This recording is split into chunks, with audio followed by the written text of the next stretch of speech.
ఈరోజు చిక్కడపల్లిలోని BC political front కార్యాలయంలో పెద్దలు సూగూరి దుర్గయ్య అన్న, బైరు శేఖర్ గారు, ఐలెంకన్న, బోయ గోపి, అంబల నారాయణ, ఎలికంటి విజయ్, బడే సాబ్, మా సీనియర్ నాయకులందరూ ఈరోజు మీడియా సమావేశము, పత్రికా సమావేశం ఎందుకు జరుపుతున్నామంటే రేపే జరగబోయే గ్రామ పంచాయతీ ఎలక్షన్లో బీసీ, ఎస్సీ, ఎస్టీలందరూ కూడా బీసీలకు జనరల్ స్థానాల్లో నిలబడ్డ బీసీలను అందరినీ కూడా గెలిపియాలని ఈ వేదిక ద్వారా మీ ద్వారా పిలిపిస్తున్నాం.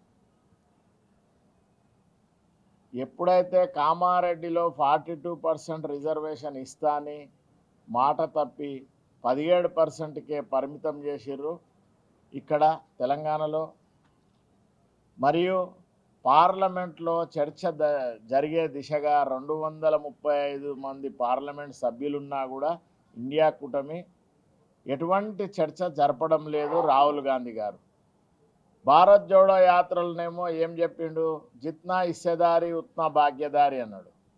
మేనిఫెస్టోలోనేమో ఇక్కడ కామారెడ్డిలో 42% రిజర్వేషన్ ఇస్తామని కర్ణాటక ముఖ్యమంత్రి అయిన సిద్దిరామయ్యతో చెప్పించారు.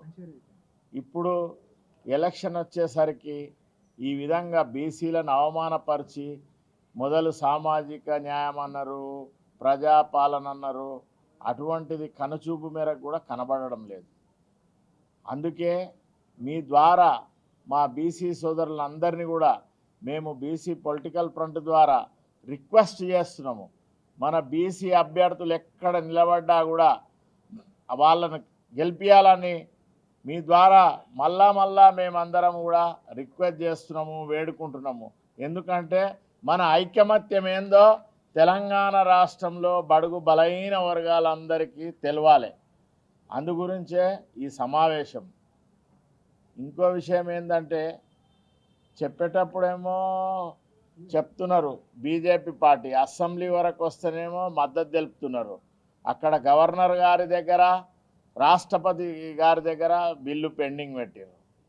ఇక బీఆర్ఎస్ పార్టీ అయితే ఇంకా దుర్మార్గంగా ఆయన ఫామ్ హౌస్కే పరిమితమైండు. తెలంగాణ తేవడానికేమో పోరాటం చేసిండు, కానీ బీసీల హక్కుల గురించి మాత్రము ఫామ్ హౌస్ వదిలి రావడం లేదు.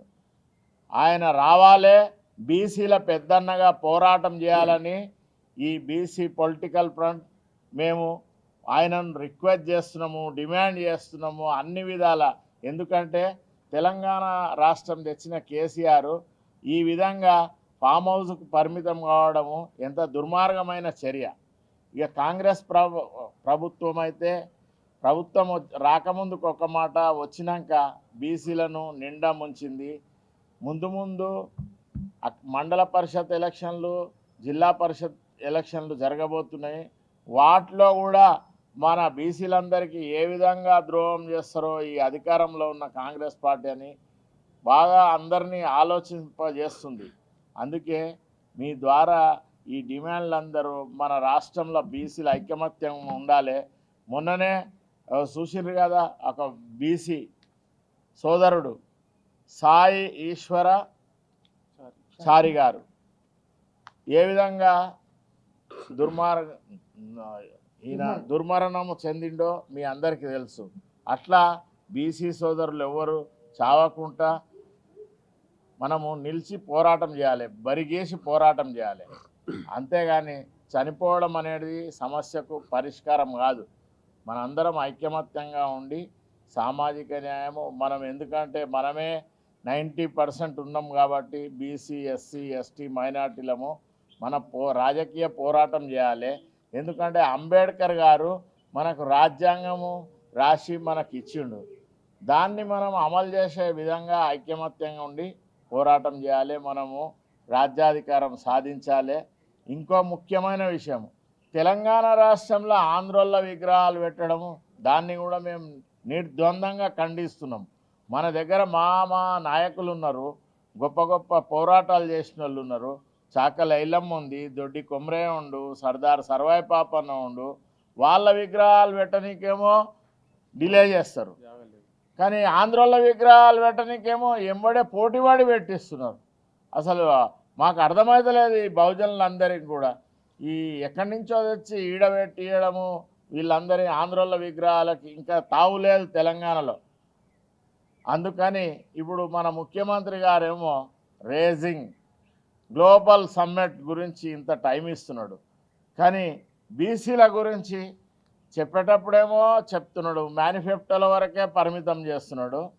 అవన్నీ వదిలి మా బీసీల సమస్య పార్లమెంట్లో చర్చ జరిగే దిశగా రేవంత్ రెడ్డి గారు పోరాటం చేయాలని మీ ద్వారా తెలియజేస్తున్నాము. BC political front chairman Balagoni Balaraju.